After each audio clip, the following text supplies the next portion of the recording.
We are a podcast for product marketers and B2B SaaS who feel misunderstood of what they do. From someone who truly gets what you do and basically help you feel less like a misfit, being unignorable in your role.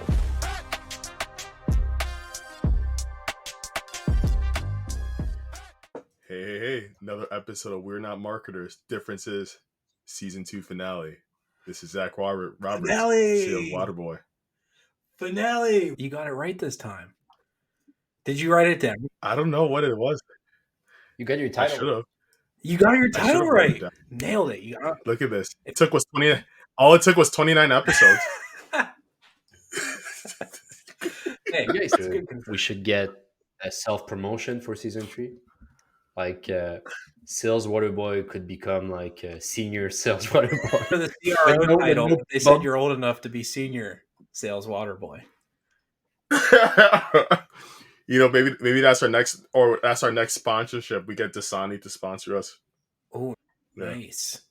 So, wait, good old Philadelphia tap water. Am I the Franken manager now? I'm just like a project manager instead of a marketer.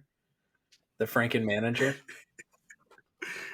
Oh, that's perfect. So I am the sales deck associate. You've been promoted. You are an intern. I've been promoted. You're getting paid now. That's true.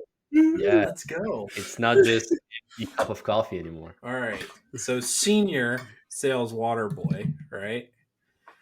I'm Eric Holland over here. How are you going to forget your title already? I just got it so quickly. And Gab, would you like to introduce everyone to you before we get into it? Sure. Gab Bugeaud, Sales Deck Associate. I now have an hourly salary of $12 an hour. Let's go. Finance. Super excited of being in the season 2 finale with you guys. Let's go. Last season, we were talking about 1,500 downloads, but this season, we're going to take it way back and revisit the original thesis of our podcast. Being misunderstood in product marketing. That's not the problem. And it's a similar problem that many of us see in product marketing where you're talking with maybe your colleague in marketing or product, and you guys are building a product around chapstick. Dry lips is a problem, but it's a problem that you might care about at the time. Maybe you want to give the missus or Mr. a smooch, then maybe that's when it becomes a problem. But I'm digressing right now. Yeah, I'm going on a tangent. I got some silky smooth lips, so this hasn't been a problem yet. I will say this: I love the flavor of chapstick, so that's my problem. Like, I think you buying chapstick for the wrong reasons, man. Yeah. I'm buying it for the utility. That's fine. You out there in San Diego, you got sun every day of the year. You got sun. That is very true. Well, what we're talking about here is that for us, when we came up with this topic, we can all agree that being a misunderstood product marketer isn't a problem. It's being misunderstood and when people don't really give a shit about what you do in product marketing.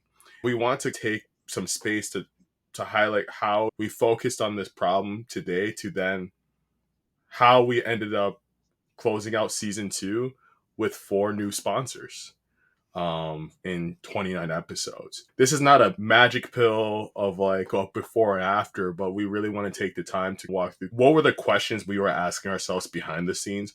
What were the decisions that we decided not to do when we were making the podcast too? And like one question that some of us always get is like, Zach, Eric, Gab, why the hell is there a skeleton emoji right by your LinkedIn name and much more? So yeah, let's open up the floor on that too. But like, you guys, I'm just very curious. Like for us, when we first started this, what was the one decision that we consulted on and we did not do?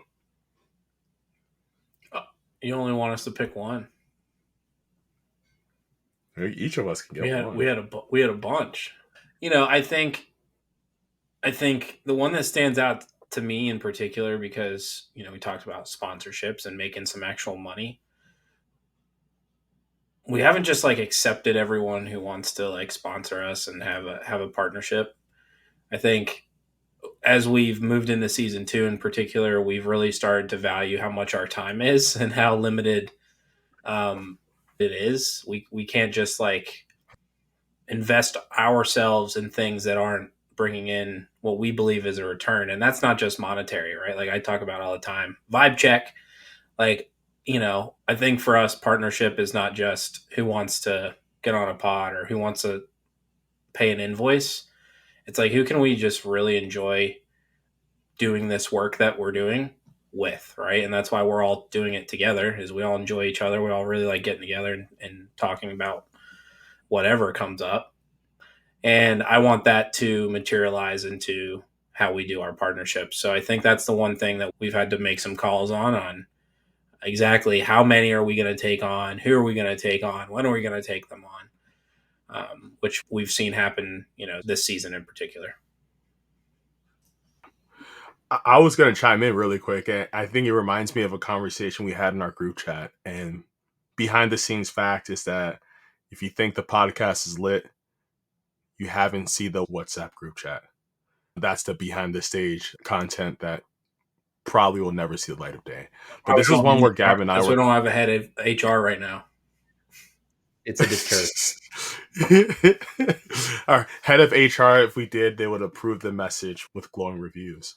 One thing we did talk about was I proposed a topic of like, hey, let's talk about influencer marketing. Let's talk about how to structure a brand deal. I feel like there was one of the guests that was going to be relevant. Amber, Gabby, I think Gabby was you, or I think Eric, you were on the sidelines of this conversation. Gab was like, no, how is that relevant to a product marketing audience?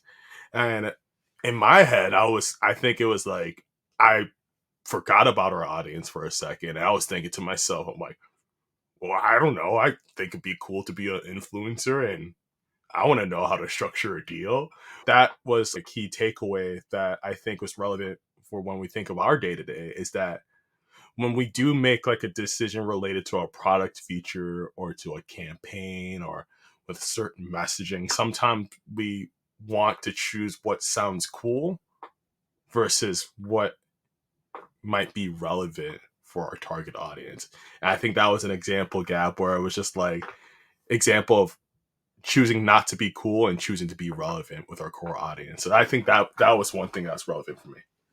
That's definitely a good chime in. It would be interesting maybe how PMMs could maybe understand more SEO. And then I was like, Yeah. okay, but good thing I wasn't in that conversation. And when I started in marketing, like, what do I do with my the first question was that. So I was like, okay, but who's that person you want to potentially bring in that pitch to be on the pod, and how it would be relevant? Because I did the move from traditional marketing to product marketing, and I was like, this is day and night, and I don't think it would be relevant to the audience. And this is bringing me to, like, it's all about understanding the target audience, right? Yes. It should always be a reflex or just instinctive of why would they care about that. And I feel like, the three of us are writing on LinkedIn pretty much 5 days a week, or if not more. And I think just having that as creators is a very good practice, because it's always okay, but yes, ultimately up to a point you're writing content for yourself, but you're also writing it for people to educate them, to convince them, to persuade them, to entertain them. So if it's not something that you can easily explain why you should care about it, decision tree in your head should be dead simple, yes or no. And if it's a no, then figure something out to create into that. And I think if you're a product marketing consultant, this would be very relevant to you. He said, I'm trying to work with other founders that have an issue to get more activation after their trials. And then we kind of talked about it a little bit, and like I made him realize that if you're looking to activate your trials, this is a symptom, right? Like you're experiencing a lack of trial activation. But the problem might be more deeper than that. The problem might be that you have a shitty onboarding, that it's not sticky enough. Maybe that people are not finding the value of your product, so you might have a big churn problem. Maybe that you have a big flow of activation, but then they just don't see any value, or it might be too expensive for the value they are perceiving. So I think it's important to understand what's the difference between a symptom, because people usually understand their symptom, but they don't necessarily understand that they have a problem. Yeah, and I like that because it comes back to our original point here earlier. Is that when we first came out and said, well, after we said product marketers aren't marketers, we said product marketers are misunderstood. And I think that's one reason why some of us decided to be product marketers, because when you're misunderstood, you're like the maverick on like in like the game. Like no one knows what to expect from you. Thus, expectations gives you more space to really surprise and to surpass it too. And I really like what you said here earlier, Gav, around like, hey, like let's take a moment to understand what we are doing first before we start doing a new thing. And I think that was one reason why it was easier for us to secure like our first sponsor, because we spent 29, roughly 20 plus episodes speaking on specific topics within product marketing. I'm curious what you guys think about that. Well, yeah, I think, part of, at least from my perspective, part of what's so cool about what we do is people feel really connected to us in a different way. Like, hey, we can go learn anywhere, but we want to learn from your pod. We want to learn from your newsletter. Um, and I think it's just like an extension of how we're operating. Like, we want to take on projects that fulfill us instead of drain us. Right. We had to talk to Emma about that. I think that then ties back to like the conversation, you and Gab were having about different topics and different speakers, right? Like those things don't necessarily fulfill us, right? Like they make more or less a ticking of the checkbox as opposed to like things that really invigorate us and get us excited to hop on a mic. Yes. I find that to be very interesting as looking on things from kind of the other end, operating our own business, on how you can easily go after things that you may not be passionate in because what your VC wants you to take on a new vertical, or the multitude of things that happen in a business setting. I think it's very interesting for us to see it on a much different scale. But when we rope ourselves in and when we stay focused and, we keep beating the same drum, not only is it successful for us, but we've identified the how'd you frame it? We know the symptom, but we don't know that there's something actually. Yep. And like coming onto this, I didn't really have a perspective, but within the first few minutes, it was clear to me, like, we've always thought about it as we're misfits. And Zach, you said it, we're not or like, it's not a bad thing. It's a great thing. We fit into a weird set of cogs that are normally, misshapen anyways. And that's why we fit so well. And I think last point I want to, emphasize is the real problem is no one gives a shit. We think it's, oh, we're misunderstood. Like we think you care, you're just not understanding us, but really you just don't give a shit, because then you would care, right? You would go through the time to understand it. You would extend that olive branch that, so many product marketers are doing on a day to day. And I think by beating this same conversation and having it over and over again, we've been able, or at least I've been able to come to that realization through it all. So that's my piece. Yeah. I think just wanted to say Zach summarized it perfectly in a word, and it was apathy. I think that's a good way of explaining it. People are disinterested. They don't want to make the effort of understanding it, and ultimately don't give a shit about your role, which is cutting you all of the potential influence you can have. Yeah. And it's so funny because like two quick stories about that is that a superpower for all of us as product marketers is curiosity, the ability to look at a problem, to ask questions, to really understand the nuts and bolts of it, and how that superpower can be an Achilles heel in some organizations. Like first one, when I was like at a smaller startup and you're the only product marketer, you're one of for individuals that's part of the marketing organization. That's a conversation for a separate topic. But you're on this team and you're like, okay, in order for me to craft a really good message, I need to understand who I'm talking to, what I should be talking about, and what might be relevant. And one of my approaches is, like talking with like our salespeople, talking with leaders, and being like, hey, like, what are you seeing? What's being reflected? One piece of feedback I got within like the first few months is that Zach asks a lot of questions. I was just like, why can't he go and do the work and not ask us anything? Just go write the stuff. Go Red sit in flag. the corner. Yeah, I was like, oh my gosh. I was like, all right, well, thank you. I appreciate this. It goes to the second point is that working with the team, one of the deliverables is like, hey, let's really work on revising our content strategy here. So we work with the team, we identify the topics. So here's the plan. Here's what we're going to work on. Here's how we're approaching it. Talking with the executive team, CEO's like, so when are you going to update the website?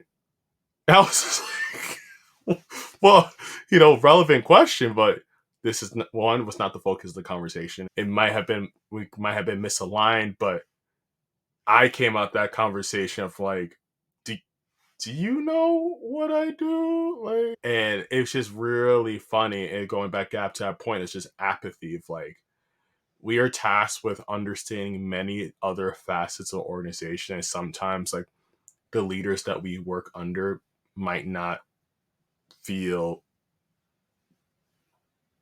a care to know what we were hired to do. Yep. It's And red flags. I remember that we had a very brief chat together when you were at that company because I was coming from a startup background, and then it was like, how do you navigate this chaos? But I didn't know that it was that cringe and that uh, red flag populated type of company. It's always a question too of, I think it's our job to make them care. I think it's the right balance of I need to show enough wins and showing enough Yes. stuff like that. I feel like we're kind of getting to that point, but again, it's just circling back to how much do you understand your target audience, and it should have been the opposite. Oh, Zach is asking a lot of questions. Bro, he started his role like 2 months ago. Yes. It's 100% the right thing that you should do. And the good thing too is you can kind of have the naivete approach of like, I'm is the it new really person. the right thing? Kind of Yeah. almost have that angle a little bit to make it sound better and come up to better conclusion. But yeah, it's just kind of reminding me how we're trying to research potential topics for the pod. I've been like messaging a bunch of PMMs, and I've been kind of talking, hey, I don't know if you know the podcast, but this I'm getting more and more responses about, oh yeah, we're aware of it. It's a good podcast. But the issue here as well is, how do you gather data?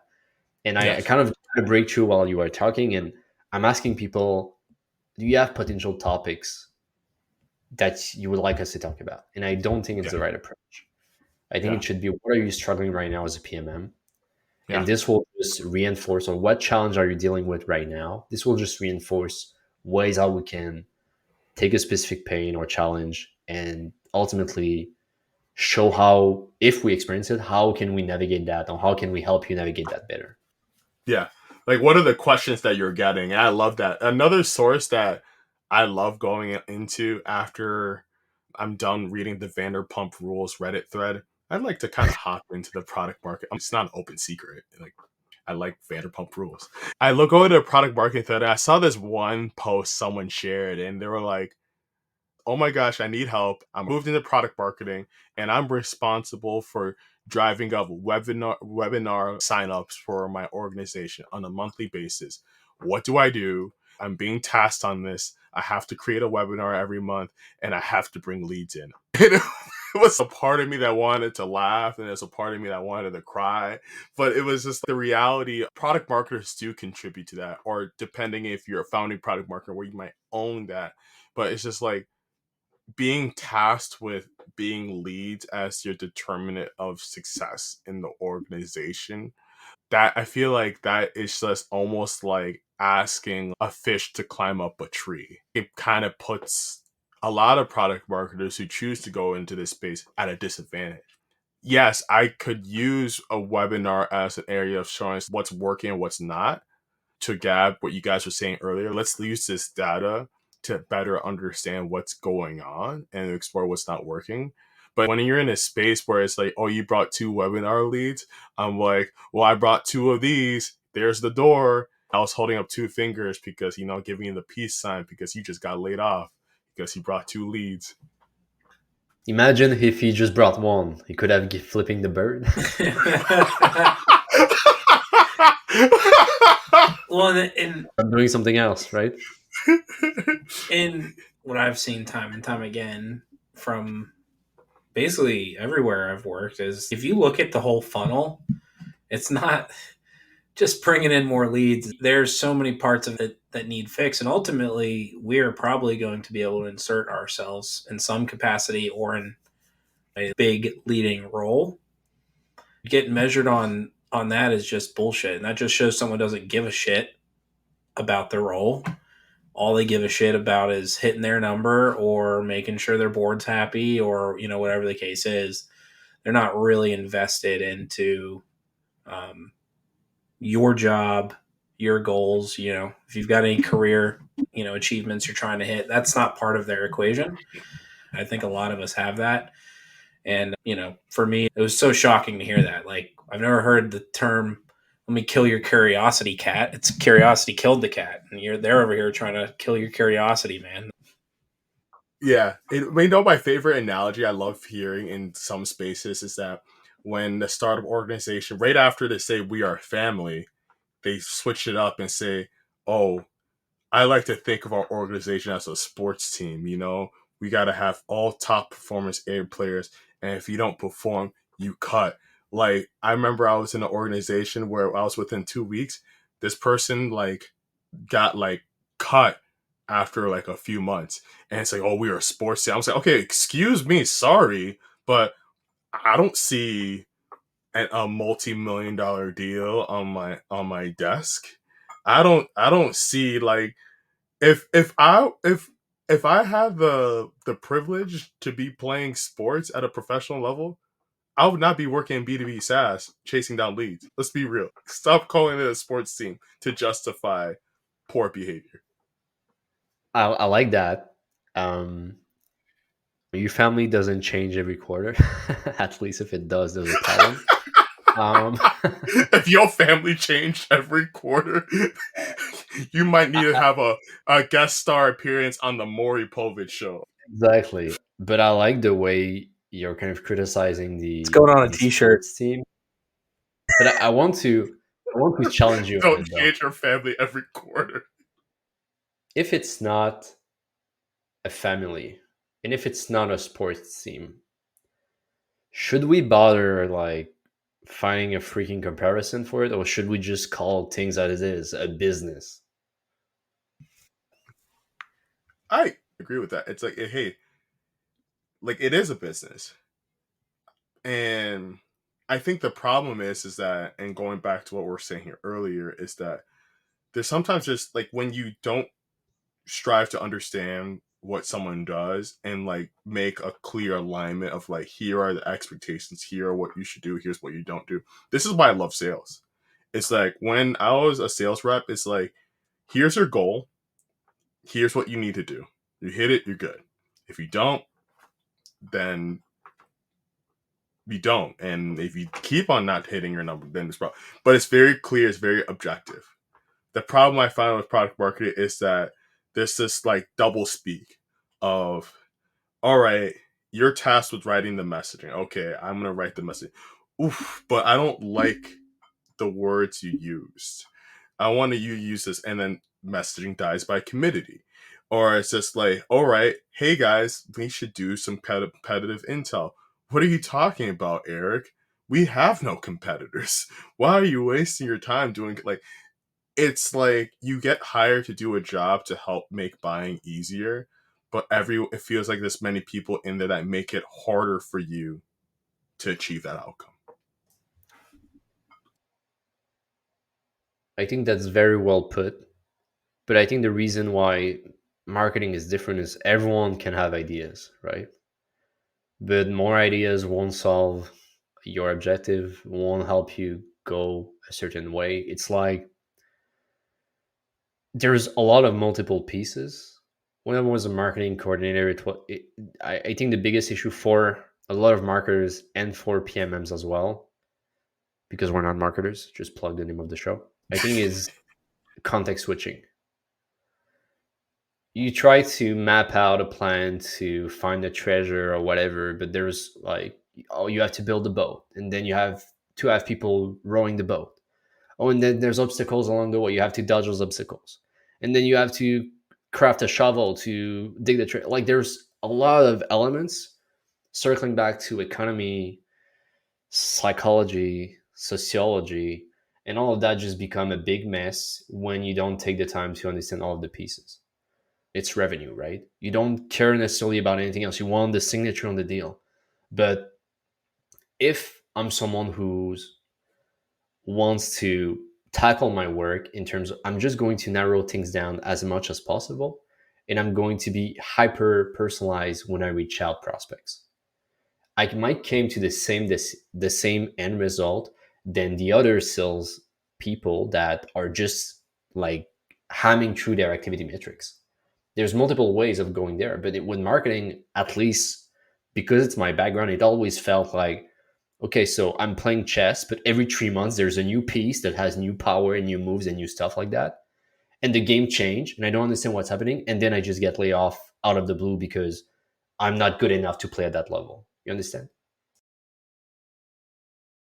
You playing the wrong game of chess, bro. Well, and I just it seems tangible in nature, but honestly, I see like that's part of the reason why we probably have so many fractional folks in our space, because there is all that context switching. There is all of that, like, hey, I can't get one thing done before you got me rowing in another boat. A lot of times leading other rowers in that boat, right? So it's not just you getting switched over, it's other teammates, other cross functional members. So that was there's an interesting thought that you spurred while chatting. That is probably very much a symptom or a cause of the disease of like why we feel all the time like our work is just getting pulled in so many different ways. And then you've got all these other people who are focusing on specific parts of product marketing that they love to do and projects they love to finish. Thanks, man. Yeah, and this is how I felt when I was a solo marketer in a startup. And being a solopreneur today, I feel like I'm getting the best of it because it's like you have to always balance things out. There's always new challenges, but when you're marketing your services, you have more control over it, right? But you can definitely go into the rabbit hole of just thinking about stuff. And then you realize, hey, I didn't do much this week because I was just planning about planning. So I think there's a healthy balance. But yeah, I think the game of chess is always iterating was very much how I was feeling in my first few years.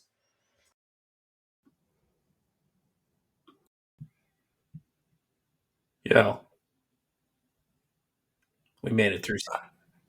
We did. I'm like at a loss for words, y'all. Like thinking back to how I think about this too as well is that have building a unique point of view in this. I think what I've been learning from this so far is like one having a really dedicated audience focus. And Gab, you said it in our spicy group chat of, hey, like when we built this, it was built around for PMMs and B2B SaaS. And as we learn more, like many of them under 5 years or less of experience. And that's been roughly about what 65% of the market here we're seeing so far. And the second point of view was just like what has been the common pain point that we saw in here. And like we said right now, and we're saying again, is like being misunderstood wasn't a problem. It was like people not really caring about your development, people not really caring about you as a person. And that was really hard and tough. And like building episodes and topics where we can just kind of kick it and vibe around that too, and bringing on guests that could help us better understand how to navigate that, how to get control of our careers back. Because for many of us in the last 18 months, it's felt our careers have been at the whims of various VCs and AI powered startups, and that was tough. Um, I have a lot to I say about think, that, but yeah, Yeah. Why haven't I seen an AI powered CEO yet? Why aren't we getting rid of that job? it's AI called powered a startup Patagonian founder? AI powered startup founder. Whoa! I think we're on to something, guys. but Well, I think what's really cool about it, we can sit here and just kind of kick it and have fun. And I think like that's what we all want in our careers, in our lives. It's just to do stuff where we can work hard, do good, and just have fun with it. And I think that's why anyone chooses the career that they decide to do. Even if you are in a Series A startup that's being called a professional sports team and you are looking over to your left at your 8th grade basketball trophy and be like, oh, if only. Still got a case of mine. If only, man. If only I could jump more than 8 inches off the ground. You guys wouldn't see me on this podcast. So that's how you know all things happen for a reason. That's facts. you said something about an AI powered CEO. And I listened to a documentary on, it's called Watson? Bitcoin. Was it Watson? Yeah, it's like a couple of dudes that scammed people with crypto. And again, there's a ton of them. But what they did is they needed someone that looked the role to make sure they got investors and stuff. So they just Googled, took a picture of a guy that was a professor of something in Manitoba, at the University of Manitoba in Canada. And they just put his name, created a LinkedIn account, got like 200 connection, and he was the CEO of the company, but nobody ever saw him.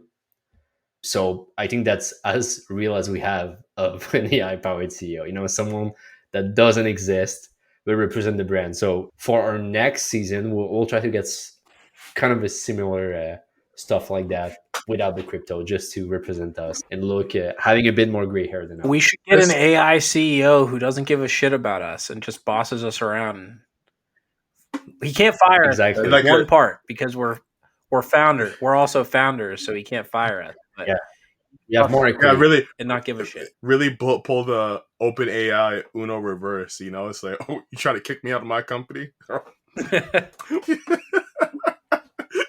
Here I am.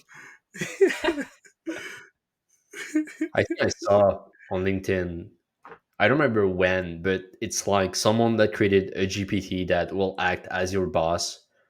And you can select the tone of the type of boss, like nice boss or hard ass boss.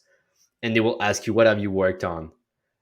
Just as like a cycle, just kind of push you, because sometimes, you're a founder, you like accountability or whatever. So that could be something we could play for ourselves. Can you choose like demographic, like millennial, Gen Z, like Gen X? Like millennial be like, hey, I'm just checking in with you. I haven't got your Slack response. Is not and I allowed to sent you a send any message. thumbs up emojis because that's considered passive aggressive Oh, behavior. Yeah, but if you're Gen Z, if you send a thumbs up, that's passive aggressive. Gen Z will just be like dead emoji and laughing emoji, and will ask us how our Riz is. Yeah. Oh, yeah, nice. Pop culture.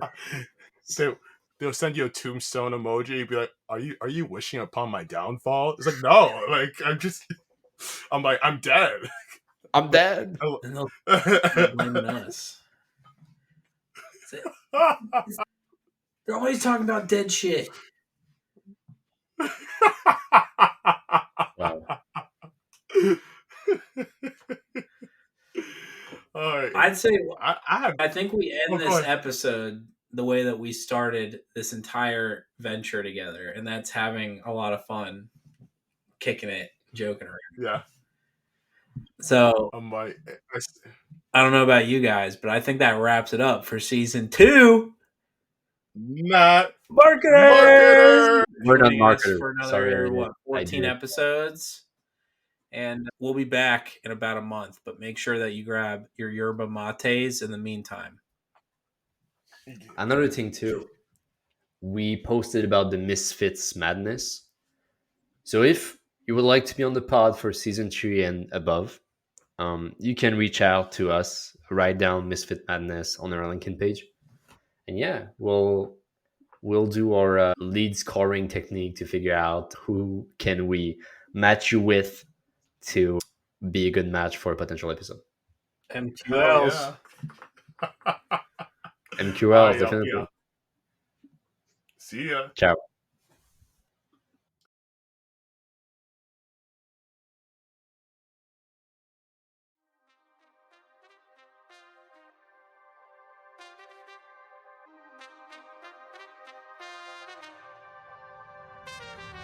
Thank you for listening to Win at Marketers. If you liked what you heard, please subscribe, review our podcast, and share this episode with other PMMs. Thanks again, and see you soon.